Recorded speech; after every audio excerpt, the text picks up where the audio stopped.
ও গো দয়াময় দিয়ে দুনয়ন কেন অন্ধ রেখেছো আমারে।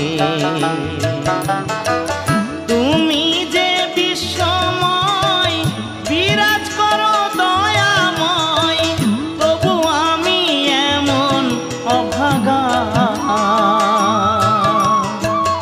পাই না দেখিতে তোমারে। ও গো দয়াময় দিয়ে দুনয়ন কেন অন্ধ রেখেছো আমারে।